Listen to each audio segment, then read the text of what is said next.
Atenção internautas de todo o mundo, para o toque de 5 segundos.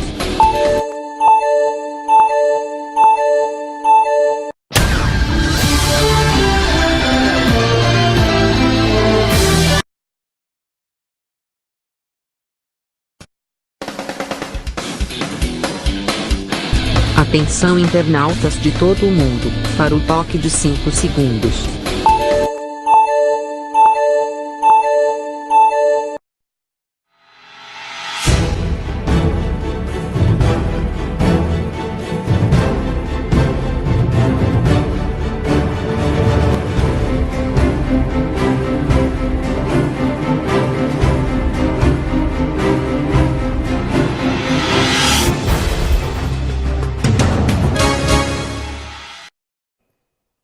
Alô, gente amiga, começando mais um programa Sérgio Cruz aqui pela viamorena.com, no dia que sai mais uma pesquisa, né, das duas pesquisas, por falta de uma, logo duas pesquisas. Considerar o seguinte, eu sou um profissional de comunicação social que não duvido de pesquisas, né? Pesquisa para mim é um ponto, né, de apoio para as minhas análises e algumas conclusões.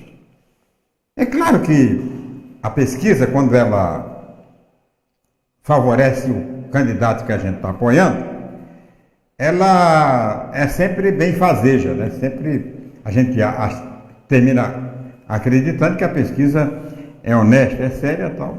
Porque quando o nosso candidato está perdendo na pesquisa, aí há sempre uma dúvida, né, com relação à pesquisa, se a pesquisa não é séria, o dono desse instituto é amigo do político tal, a empresa tem ligação com grupo tal, que é ligado a grupo tal. A gente encontra-se sempre uma justificativa para mostrar descrédito à pesquisa. Em verdade, a pesquisa, eu sempre acreditei, sempre fiz comentários políticos e com base nas pesquisas, porque não há outra forma de você fazer comentário a não ser baseado nas conclusões científicas, e a pesquisa é científica, entendeu? Eu não tenho que... Agora, essas pesquisas que foram publicadas hoje, elas me deixam muito em dúvida, né, com relação considerando a disparidade de um resultado de uma pesquisa para outra. Por exemplo, a pesquisa do Correio do Estado, que foi feita pelo IPEMES, do economista Lauredi Sandin, dá um resultado de 42,94%, quase 43% para o Reinaldo Azambuja. E apenas 29,35% para o Odilon de Oliveira, que é o segundo. E apenas 7,77% para o Júnior Mock. Quer dizer, e para ilustrar a manchete de que o Azambuja a um passo de ganhar as eleições no primeiro turno. Tudo bem, não se questiona o resultado é isso aí. Agora, o que me estranha, né, me deixa pasmo até, é o resultado da outra pesquisa, que as duas pesquisas foram feitas no mesmo dia, no mesmo estado de Mato Grosso do Sul, nos mesmos dias, no mesmo estado de Mato Grosso do Sul, e apresentam um resultado disparatado desse aqui, onde na pesquisa do Correio do Estado, o Azambuja aparece com 42,94%. E na pesquisa do ranking, ele aparece com 32,5%, quer dizer, mais de 10 pontos menos. Quer dizer, uma diferença que é preciso buscar uma forma de entender, uma forma racional de entender. Eu não posso entender como é que uma pesquisa, que um instituto dá 42% para um candidato, e outro instituto, na pesquisa feita exatamente na mesma data, dá uma diferença, dá 32, que dá uma diferença absurda. Aí vem Na pesquisa do ranking, o Reinaldo tem 32,5, o Juiz Odilon 24,25 e o Júnior Mock 19,5. Agora veja outra disparidade. Na votação na diferença de uma para outra do Odilon, quase que não dá diferença. O Odilon tem 29 na pesquisa do Correio do Estado e tem 24 na pesquisa do ranking, né? Do ranking do Diário da Mídia. Agora veja outra disparidade. Na pesquisa do ranking, o Júnior Mock aparece com 19,5%, quase 20%. E na pesquisa do IPEMES, ele aparece com apenas 7,77%. Então, tem esses absurdos aí, é que termina, né, muita gente tendo razão quando desacredita nos institutos de pesquisa. Quer dizer, como é que você explica numa pesquisa o Júnior Mock ter 7,77% e na outra pesquisa ele ter 19,5%? Se a pesquisa foi feita no mesmo estado, se a pesquisa foi feita na mesma data, o senhor Sandinho, o senhor Ueno, poderia explicar isso, né? Está na hora de começar a explicar, esclarecer a opinião pública, por que dessa disparidade, por que essas diferenças, né? Não tem como. No instituto aparece um percentual, quando a diferença é mínima, né? Diferença de 4, 5 pontos, tudo bem, né?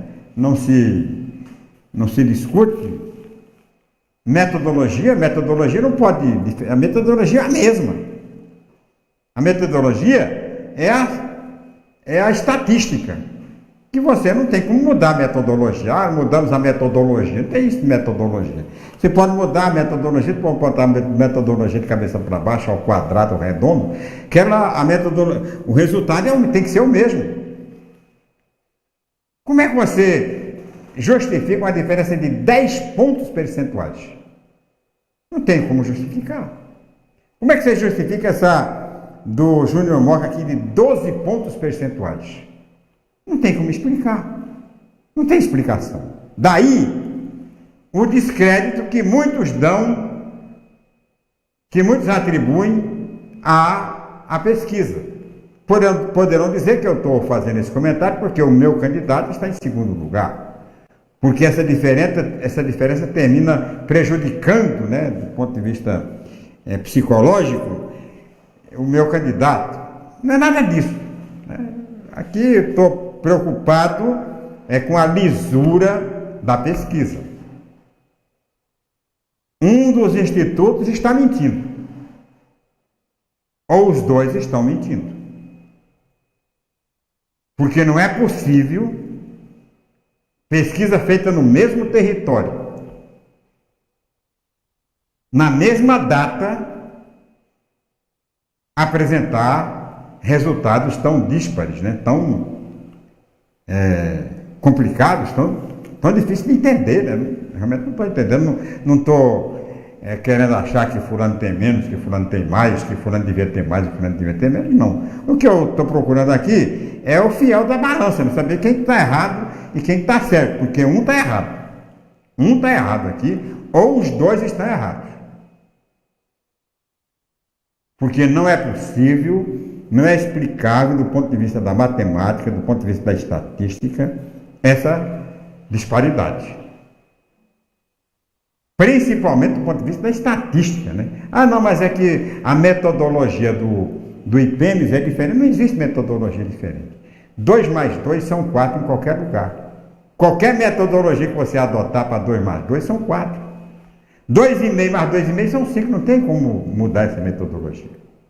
Não tem como mudar, como alterar uma ciência exata para chegar a um resultado desse aqui. Quer dizer, tinha que colocar isso, porque eu volto a afirmar, não contesto, né, números da pesquisa. Acho que a pesquisa é um referencial é um ponto de apoio para análises políticas, o cientista político, o comentarista, ele tem que ter dados científicos para fazer a avaliação. Agora, isso aqui é uma verdadeira esculhambação. Me desculpe, seu Lauredinho, me desculpe, seu Tony Bueno, mas isso aqui é uma verdadeira esculhambação. Isso aqui é a desmoralização dos institutos de pesquisa. Desmoralização total e completa. Não posso admitir, não posso acreditar, né, que tamanha divergência entre um instituto e outro. Não posso. Tanto quanto essa votação do Reinaldo Azambuja, aqui do IPEMES, quanto a votação também no IPEMES, aqui do Júnior Mock. Júnior Mock, você tem 16 num lugar, aí vai baixar para 7 no outro. Se fosse uma semana de diferença, podia até ser. Se fosse 3, 4, tudo bem. Mas feito exatamente no mesmo dia, na mesma hora, no mesmo território, para mim, tem alguma coisa errada. E para evitar que os institutos sejam totalmente desmoralizados, tanto o ranking como o IPEMES, seria necessário que os 2 diretores do instituto dessem as explicações necessárias. Porque alguma coisa está errada, e isso aqui, além de interferir no processo eleitoral, termina desmoralizando completamente os institutos de pesquisa locais, né? Os daqui. Os daqui, principalmente, porque os de fora já, né, as pessoas acreditam mais porque tem ferramentas mais modernas de aferir. Agora, a gente tinha uma confiança danada, né? Eu, por exemplo, confiava nesse ranking aí, e também no IPEMES. Agora, depois dessa aqui, não dá para confiar. É preciso vir um terceiro, quarto instituto para fazer pesquisa, porque esses 2 aqui estão totalmente comprometidos, principalmente o IPEMES. Com essa votação de 42%, 94%, a diferença de 10 pontos de uma pesquisa para outra, é um absurdo. Veja bem, são pesquisas feitas exatamente na mesma data. Me parece que a do ranking em menos municípios, né? O que não altera nada. Não altera nada. Menos ou mais municípios não altera nada. O princípio estatístico é o mesmo. É o mesmo. Então, não tem nenhuma explicação razoável para esta coisa aqui, essa pesquisa. Não que não seja... As duas, né, registram uma tendência de colocações, primeiro, segundo, terceiro lugares, quarto lugares. Agora, esses números, né, esses percentuais, é que me deixaram muito preocupados com a lisura, né, das duas pesquisas. Espero que os institutos venham dar explicação. Não é me levar na justiça, não, vou processar o Sérgio Cruz, porque está dizendo que a pesquisa é fajuta. Não é fajuta a pesquisa. Apenas há uma distorção, um erro, que é altamente prejudicial a alguns partidos, que pode beneficiar outros partidos, mas que pode, o mais grave, é dar, né, à oposição argumento para contestar a pesquisa, para desconfiar da lisura da pesquisa. É muito lamentável isso, né? Que a campanha eleitoral, já nos seus momentos finais, tem que passar por uma coisa dessa aí que ninguém sabe se é certo ou se é errado. Tá com muito mais cara de ser errado do que certo. Mas está aí. Mas é claro, a gente vai ter, pelo andar da carruagem, vai ter pelo menos mais 2 ou 3 pesquisas até o final da campanha. E vamos ver se agora os institutos, não é questão de errar ou acertar, mas, faz uma coisa que dê para a gente acreditar, né? Um resultado, no mínimo, parecido com o outro. não essa disparidade maluca aí de 10%, 11%, 11%, meu, diferença. Absurdo isso aí. Pode ser até que esteja, mas que pelo menos duas pesquisas, né? As pesquisas se entendam, porque está muito mal. Ontem eu falei aqui o negócio de saúde, né?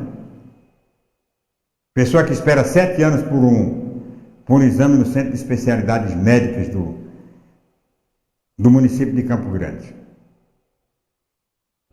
Eu sou um defensor da saúde, principalmente, e da assistência social desenvolvida pelo terceiro setor, que é também uma espécie de terceirização, que não é uma concessão. São entidades filantrópicas. Eu vou citar um exemplo de uma entidade filantrópica aqui, que é a maior que nós temos em Campo Grande, que é a Santa Casa de Misericórdia. Então eu defendo o terceiro setor. E hoje a gente está no Dia Mundial dos Deficientes.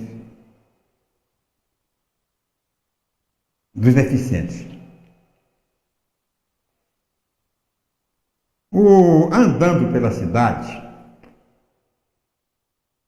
estivemos esta semana, eu, o juiz Odilon de Oliveira, no Asilo São João Bosco, lá no bairro Tiradentes. O São João Bosco é uma das casas de assistência social que atende os idosos, é provavelmente a mais antiga de Campo Grande. E também uma das mais conceituadas, tocada pelo Dom Bosco, né? Pela faculdade, pelos salesianos. E conversando com a direção do asilo, o diretor foi explicando, né, a dificuldade que é tocar o asilo São João Bosco. Nós temos aqui nas políticas em defesa, em benefício dos idosos, na Prefeitura Municipal, o Vovó Ziza, né, que é um instituto mais ligado à área de diversão e lazer do idoso. O idoso vai lá para jogar a cacheta, para... Vocês têm piscina? Para se divertir, parece que tem campo de bocha lá. Um negócio legal. Agora, o Dom Bosco, o asilo de São João Bosco, atende. E essa explicação foi dada lá pelo presidente. Pessoas com problema de saúde. Quer dizer, 70% do atendimento é hospitalar. É o idoso que precisa de médico. É o idoso que precisa de hospital. Diferente do vovó Ziza, que é o idoso sadio, né? Que vai lá para se divertir e tal. Que é legal, né? E é bom que tivesse pelo menos mais uns 2 ou 3 pela cidade. Mas é preocupante a falta de recurso dessas entidades. E eu estou citando aqui o São João Bosco porque é o exemplo marcante, né, dessa omissão do poder público. Quando o governo do Azambuja assumiu, essas entidades, todas elas recebiam do governo do André uma pequena ajuda, né, um subsídio mensal para a sua manutenção. Assumiu o governo do Reinaldo Azambuja e ele aumentou me parece que era 10 mil reais, aumentou para 70 e cortou, não pagou. São João Bosco e para outras instituições. Não pagou. Alegou que o Ministério Público tinha vetado e tal, simplesmente não pagou. E hoje, por exemplo, São João Bosco, o asilo, ele vive só de doação e de um pequeno convênio que tem com a Prefeitura Municipal. É dessas verbas que os deputados repassam para as instituições e tal. Enorme dificuldade. Aí o pessoal vem falar que representa os idosos, que os idosos e tal. Nada, absolutamente nada. O Estado, vetado pelo Ministério Público, segundo a justificativa dada para cortar esse subsídio, simplesmente não tem nenhuma participação nesta assistência ao idoso. E como idoso tem outras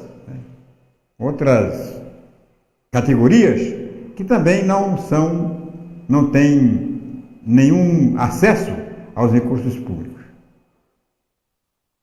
Então quando vem me falar que toda mentira, não atende idoso coisa nenhuma. E não é só idoso, não, mas o idoso, principalmente estou falando de idoso porque eu conheço o drama do idoso, porque sinto a idade nos próprios 76 anos de idade, de vida. Não tem nada. Então é preciso, e isto a direção do Asilo São João Bosco cobrou do juiz Odilon de Oliveira, que haja propostas claras para o idoso. Propostas claras, o que pode ser feito pelo idoso. Eu tenho uma proposta que eu já tenho falado aqui seguidas vezes, e vou repetir, para fazer a diferença na área de saúde do idoso, porque o que mais preocupa o idoso é a saúde. A saúde é fundamental, não só o idoso, mas todas as faixas etárias. A principal saúde, a principal preocupação, o principal problema é a saúde.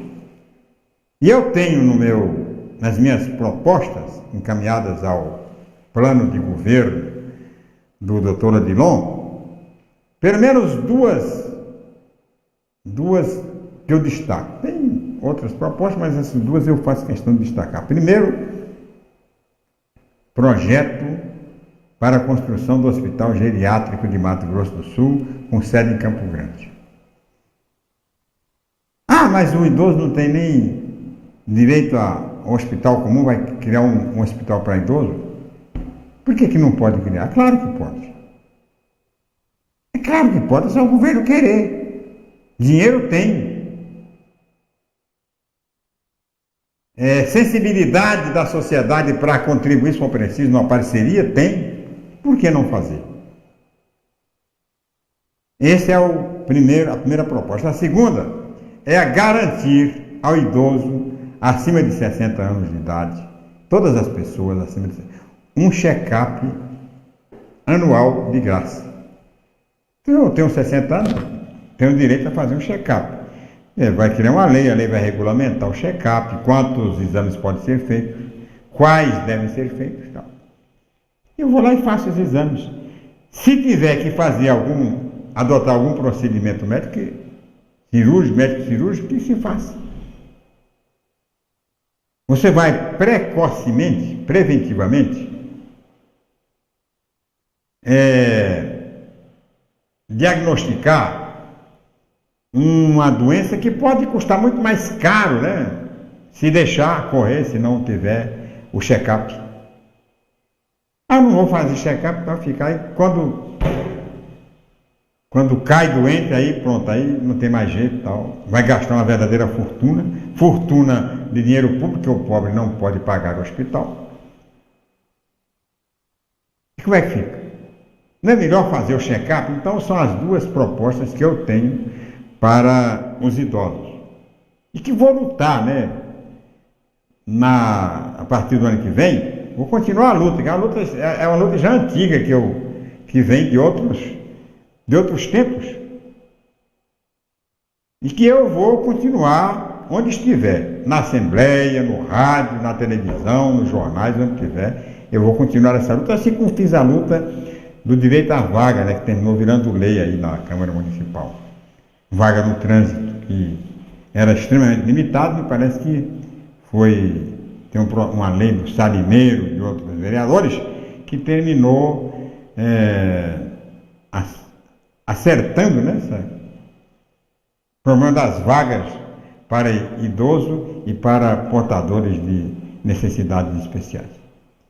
Muito bem. Eu quero agradecer, e eu sempre faço isso, faço questão, às pessoas que estão acompanhando esse programa. Pelo Facebook, pelo canal naviamorena.com. É um programa que a gente, felizmente, a lei eleitoral não proibiu que a gente apresentasse programa na rede social. Porque no rádio e na televisão foi proibido, então o único espaço que eu tenho são as redes sociais. E eu vou utilizar isso aqui. Então eu quero agradecer às pessoas que têm compartilhado esse programa, principalmente quem tem compartilhado, quem tem assistido o programa e quem tem se manifestado através do canal de mensagens aí no Facebook, principalmente. Pode mandar sua pergunta o que você quiser, faça a sua crítica e tal, que a gente vai bater boca aqui neste programinha. O entrevistado do Tribuna Livre de hoje é o ex-prefeito de Campo Grande, ex-deputado, ex-prefeito de Campo Grande, Nelsinho Trade. Ele é candidato ao Senado, é hoje o primeiro candidato favorito nas pesquisas, né, para garantir a primeira vaga. Esse ano são 2 vagas no Senado. Esse ano você pode votar em 2 candidatos ao Senado, tá? Deve votar em 2 candidatos ao Senado, porque são 2 vagas. O seu voto elege um e o seu voto elege o outro senador. Então, o nosso entrevistado será o Nelsinho Trade, depois do tempo em Brasília e em Mato Grosso do Sul.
Nessas eleições, você precisa votar em 6 candidatos diferentes. O primeiro voto é para deputado federal, 4 dígitos e aperte Confirma. Em seguida, deputado estadual ou distrital, 5 dígitos e confirma. Depois são 2 senadores, então são 3 dígitos e confirma. E repita o processo para cada senador. Por último, são os votos para governador e presidente. Os 2 são 2 dígitos e confirma. Finalmente, o seu voto é gravado, embaralhado, criptografado e assinado digitalmente. Assim que você ouvir o sinal sonoro da urna e a tela exibir a mensagem fim, você já exerceu o seu direito à democracia. Eleições 2018, Justiça Eleitoral. Para quem sempre quis ser mãe, ter um filho representa um dos maiores presentes que poderíamos ganhar. Doar leite materno é um ato voluntário. Muitas crianças prematuras, de baixo peso, internadas e que não podem ser alimentadas diretamente no seio da mãe, esperam por isso para se desenvolverem de forma saudável. Sua doação pode ajudar a mudar a vida desses bebês. Se você pode, faça a sua doação. Procure um banco de leite humano. Qualquer quantidade é importante.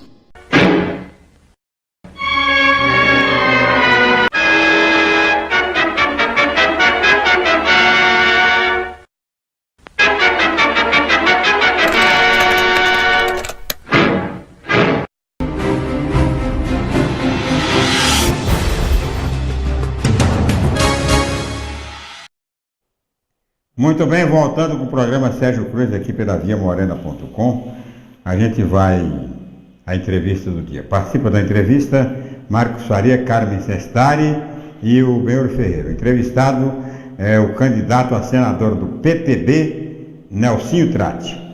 Nós estamos recebendo nesta manhã o candidato pelo PTB, Nelson Trade Filho, Nelsinho Trade, a quem agradeço a presença aqui no programa Tribuna Livre, ele que é candidato a senador da República. Claro que é pouco tempo, mas quais as suas principais prioridades, não é? Suas propostas, se eleito senador da República? Bom dia. Bom dia, Marquinhos, bom dia, Benhur, bom dia, Carmen, bom dia, Madureira, bom dia a toda a equipe. É um prazer muito grande estar aqui no Tribuna Livre. Tava com saudade desse programa.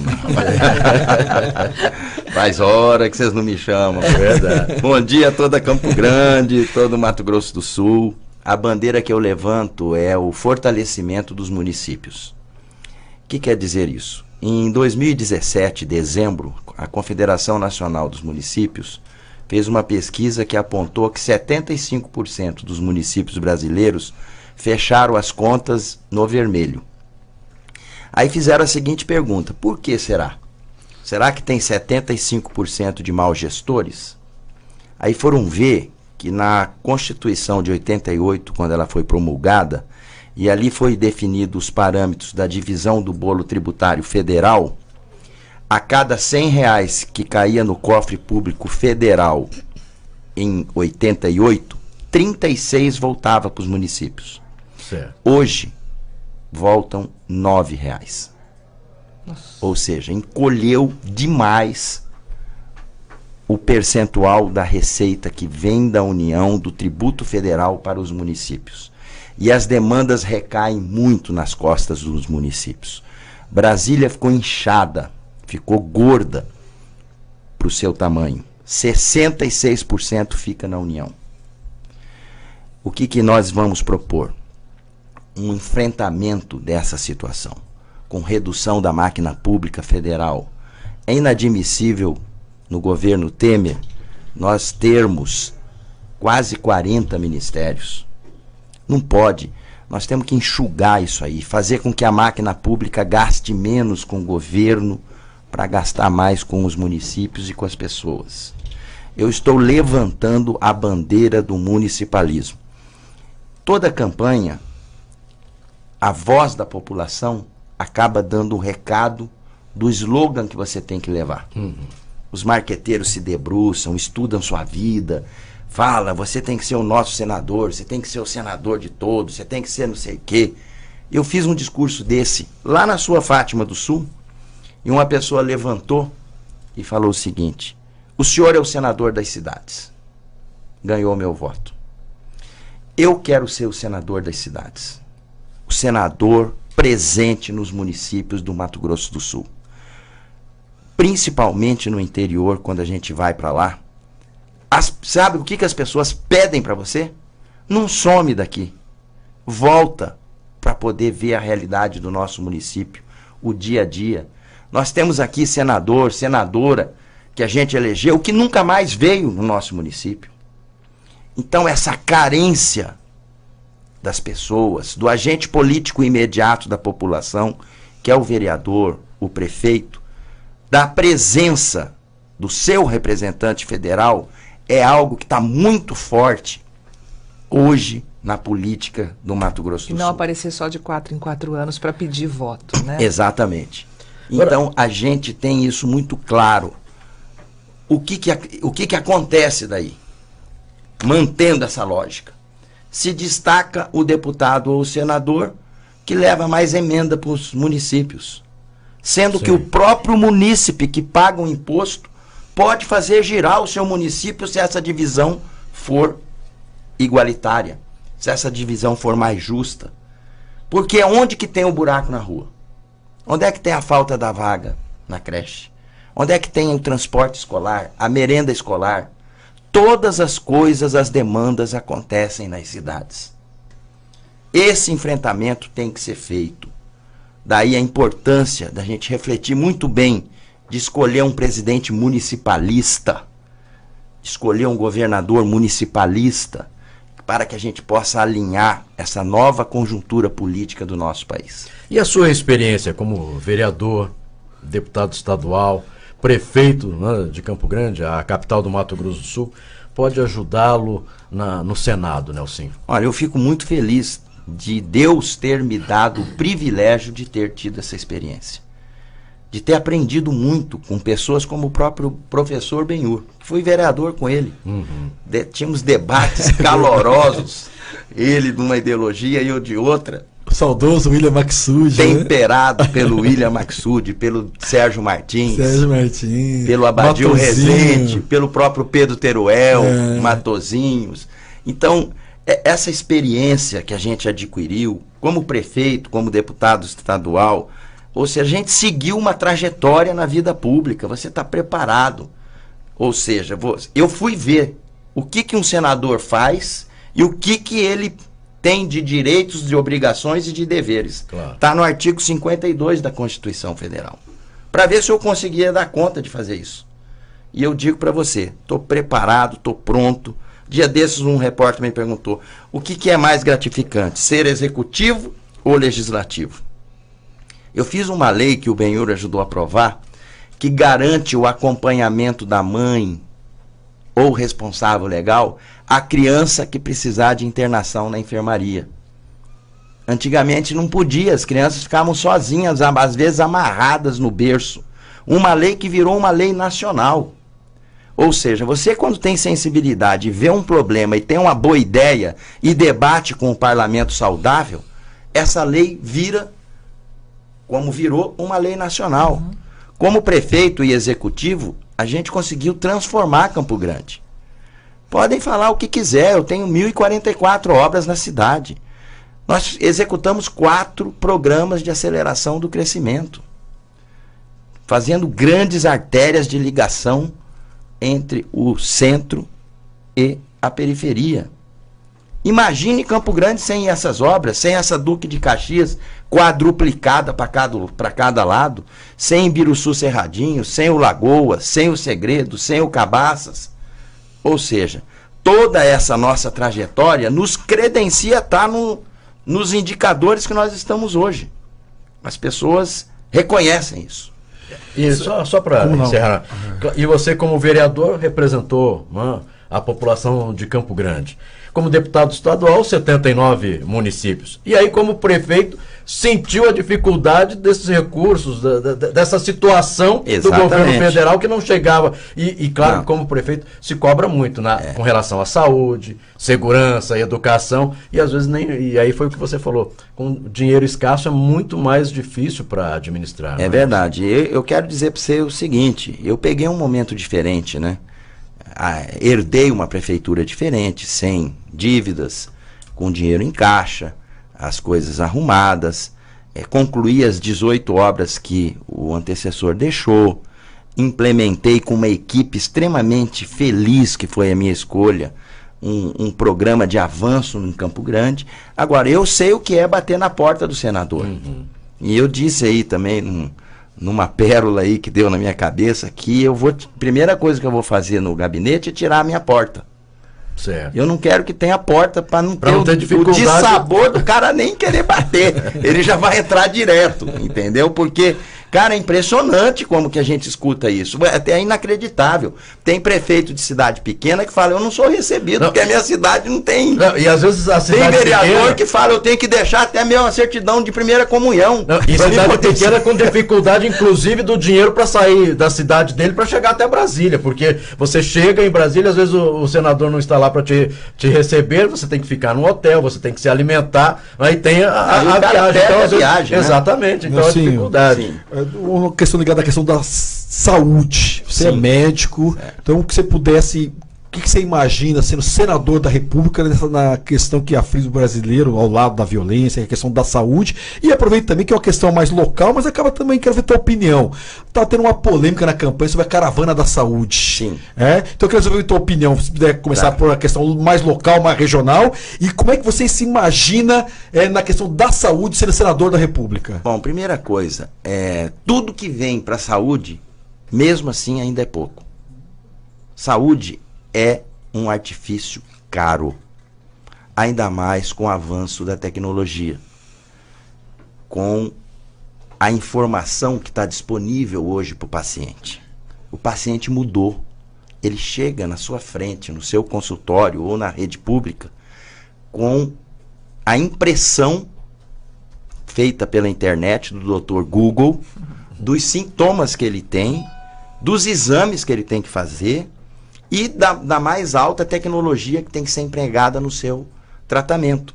E fala assim, saúde é um direito de todos, é um dever do Estado.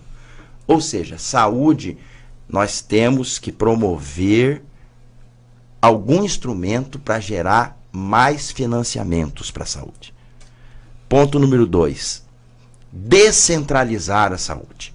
Regionalização. Essa palavra que é grande, que às vezes assusta, quer dizer o seguinte: vamos identificar polos que possam resolver os problemas das pessoas nos diferentes recantos do Estado, para poder fazer com que a resolutividade, que é outra palavra esquisita, possa ser resolvida lá no local, para evitar que venham pacientes para superlotar grandes centros. Aí, com isso, estraga todo o sistema de saúde que poderia estar montado na rede básica. Prevenção, essencial nos tempos de hoje. Ainda mais com as informações que a gente tem, o que a pessoa tem que fazer para evitar, por exemplo, ter um câncer de próstata. Fazer o periódico uma vez por ano, comer a castanha do Pará 2 por dia, previne 30% de chance de menos. Então, instituir um programa preventivo do câncer da próstata e das outras doenças. Em relação à caravana da saúde, você quer perguntar alguma coisa, cara? Não, já pergunto. Pode continuar. Rapaz, eu pedi uma coisa pro Reinaldo, governo que eu apoio, governador que eu apoio na reeleição. Deixa a minha cadeira do meu consultório da urologia reservada, porque eu vou continuar atendendo na caravana, mesmo sendo senador. Rapaz, é impressionante o que você vê. Só quem participa para poder falar. Você vai em certos lugares que as pessoas não acreditam que você chegou lá. Eu atendi um índio pescador, lá em Murtinho, que o cara estava 3 anos usando uma sonda, sem trocar a sonda. Ele estava com uma ferida já na região da genitália, que até contaminação já tinha. Rapaz, você olha, você não acredita no que você está vendo. Então, a caravana da saúde chegou em determinados locais que é só um governo com sensibilidade para fazer isso. Tinha mulher lá, Carmen, que nunca tinha ouvido falar em mamografia. Não, é impressionante. Né? E a caravana indígena, por exemplo, a gente não atende na cidade, Benhur, Marquinhos. A gente vai para dentro da aldeia. Miranda tem 11... Fica esperando. Não, Miranda tem 11 aldeias no seu entorno. A gente pega o carro, entra na estrada de chão e vai lá para dentro, monta uma estrutura lá no fundo.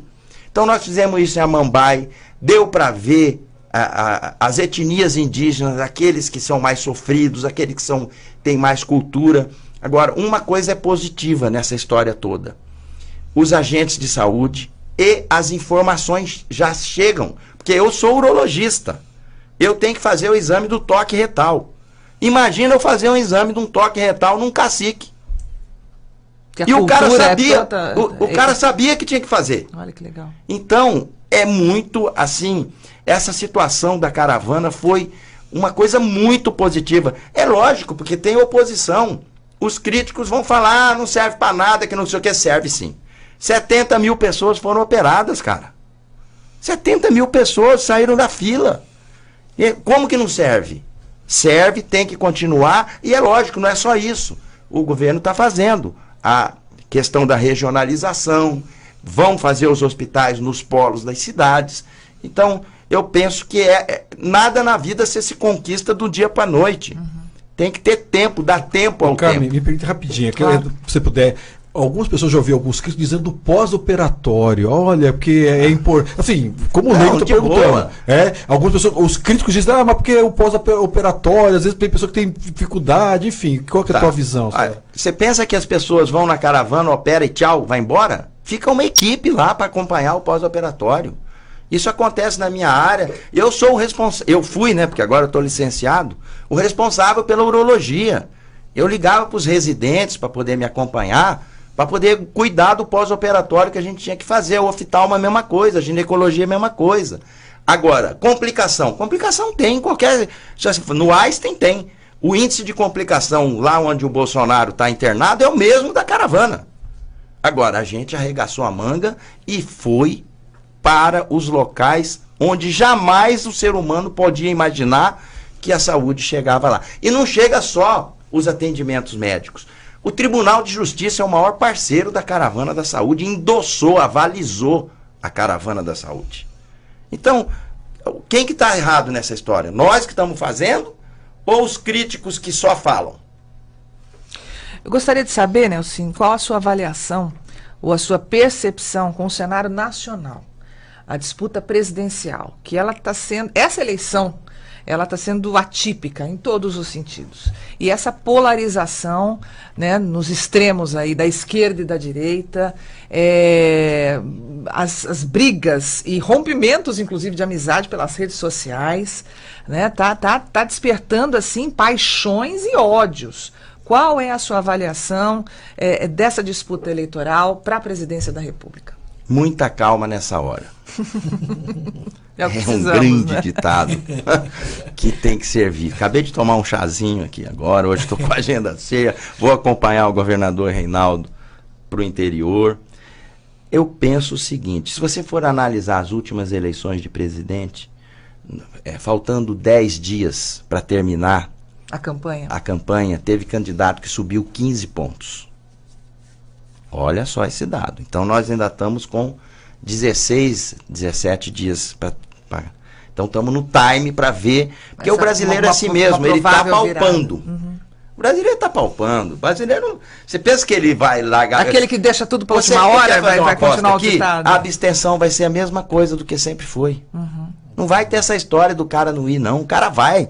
Porque é a vida dele que está em jogo. Ele vai ter que escolher, porque ele sabe que se ele não for, se ele dá um não para isso aí, outro que vai escolher por ele.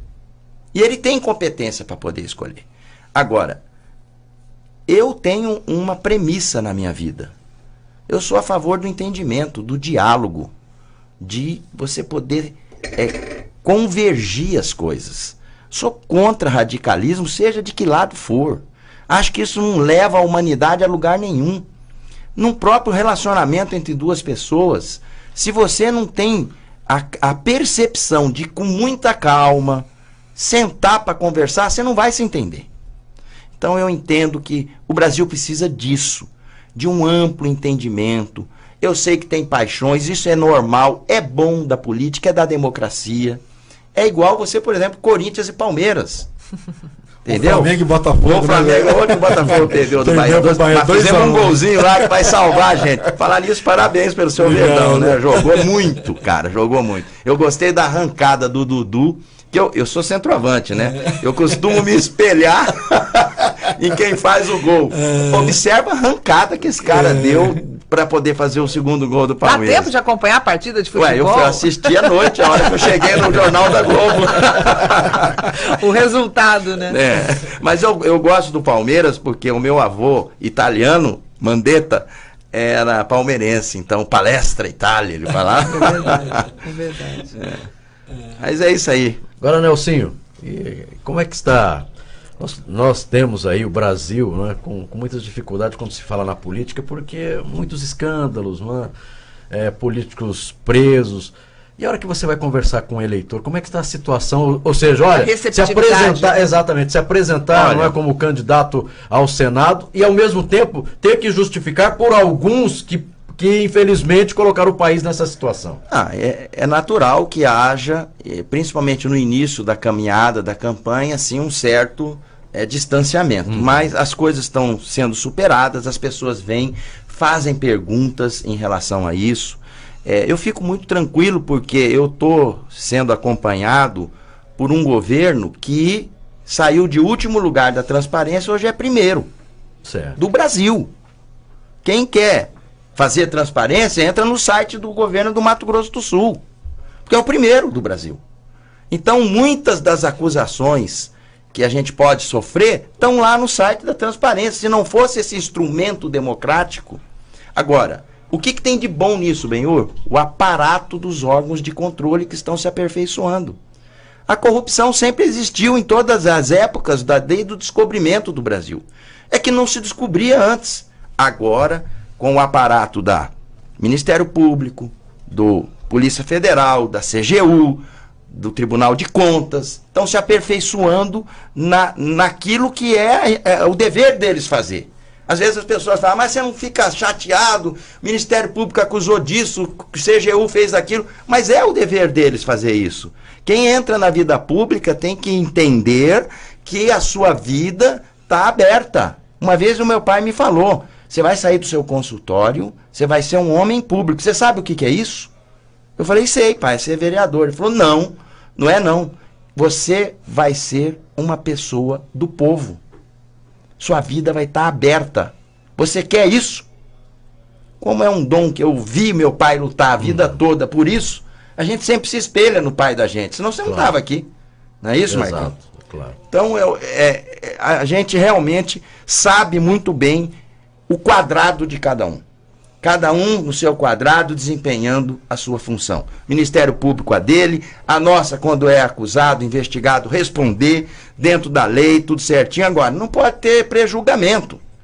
Isso está na Constituição. Todo mundo tem direito de se defender para falar, não é assim como você está achando. Porque você pensa que é fácil sentar na cadeira de prefeito, administrar uma cidade de 1 milhão de habitantes? Você pensa que é fácil sentar na cadeira de governador, administrar 79 municípios numa maior crise da história do Brasil? É fácil criticar e falar. Senta lá e vai fazer o que tem que fazer. Aí já é bem mais difícil. Ô, Marquinhos, só para registrar aqui, o seu pai, eu fui vereador com o Nelson e fui deputado federal com o saudoso Nelson Trade. E uma vez eu tive um episódio, um jornal local atacou de uma maneira vil a minha honra. E algumas pessoas que eram inclusive do meu partido não foram solidários. O deputado Nelson Trade me ligou, conversou longamente comigo, falou, bem, calma, você é jovem, tem que aprender, essas pessoas vão passar. E eu confesso que, ouvindo você, Nelson, impossível não fazer esse registro em memória de uma figura tão honrada, um democrata, né? É uma pessoa que pesa, a gente tinha divergências, mas assim, primeiro, uma pessoa educada, né? Eu acho que na política, a educação, a fineza é uma vantagem, né? E acho que educou bem os filhos, porque você pode fazer críticas, né? Mas quando eu vejo você falando, me permita aqui, mas o próprio Marquinhos, Fábio, né? São pessoas que são democratas, claro. Tem seus erros, tudo, mas pessoas que dialogam. Isso é um ponto, eu acho que é uma herança que vocês têm do seu pai. É um legado, Benhur, porque eu me lembro muito bem do dia que nós estávamos almoçando em casa. Olha como marcou a minha vida, eu tinha 3 anos, cara. Eu lembro das pessoas entrando na minha casa e levando meu pai. Meu pai foi preso. Com meu tio, né, João Pereira. Exatamente, meu pai era vice-prefeito da cidade, foi cassado sumariamente pelo o então chefe da polícia na época, Ernesto Geisel, caçou e mandou prender o meu pai. Aí eu perguntava pra minha mãe, cadê meu pai? Minha mãe falava, sabe o quê? Tá fazendo júri em Corumbá. Por isso que eu peguei a versão a ser advogado, rapaz. Meu pai falava, por que você não quer ser advogado? Depois que eu fui entender, né? Porque ele falava, só pôr filho na placa. Eu falava, não, pai, eu quero ser médico. Aí eu fui puxar lá dentro de mim e fui ver que isso é um trauma que eu tenho na minha vida. Mas é isso aí mesmo. Candidato ao Senado, Nelsinho Trade, muito obrigado pela sua participação aqui no programa Tribuna Livre. Para encerrar, recebo aqui do Sidney Terena, parabenizando aí, olha, tive a oportunidade de acompanhar o trabalho nas aldeias, falando aí a respeito da Caravana da Saúde, e ele diz que o atendimento foi muito bom. Aliás, ele coloca aqui, o atendimento foi excelente para o nosso povo. Todos merecem respeito e ter um atendimento de qualidade. Então, registro aqui o agradecimento do Sidney Terena. Quero agradecer mais uma vez a sua participação, desejar aí um excelente final de semana, de muito trabalho, porque a campanha não para, então é final de semana viajando, conversando aí com as pessoas, querendo saber o que querem para o nosso Mato Grosso do Sul. Nosso muito obrigado e sucesso nessa nova caminhada, né? Pois é, eu estou muito assim, entusiasmado, estou sentindo uma energia muito forte que está me acompanhando, a receptividade das pessoas. Estou muito feliz de estar ao lado do governador Reinaldo, uma pessoa maravilhosa, uma pessoa sensível. que está sempre com a sua família, com a sua mãe, uma pessoa de idade, Dona Zulmira, Fátima, ontem na reunião, aquela multidão de gente, e eles tudo ali presente, e dizer a vocês que eu quero ser um senador diferente, um senador moderno, um senador que vai orgulhar Mato Grosso do Sul, quero me espelhar em Marisa Serrano, quero me espelhar em Antônio Mendes Canali, quero me espelhar em Rames Tebet, em José Fragelli, pessoas que honraram o nome de Mato Grosso do Sul no Senado da República. Lúdio Coelho, Juvencio, tanta gente boa.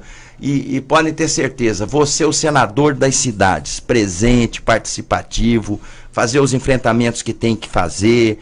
Eu estou preparado, tenho conhecimento, tenho qualificação para poder honrar Campo Grande e Mato Grosso do Sul. Conversamos aqui com o candidato... Meu número, né? Pode falar? Deve, claro. 144. É com ele que eu vou. Nelsinho, senador. Tá aí registrado, então, conversamos com o candidato ao Senado, Nelsinho Trade.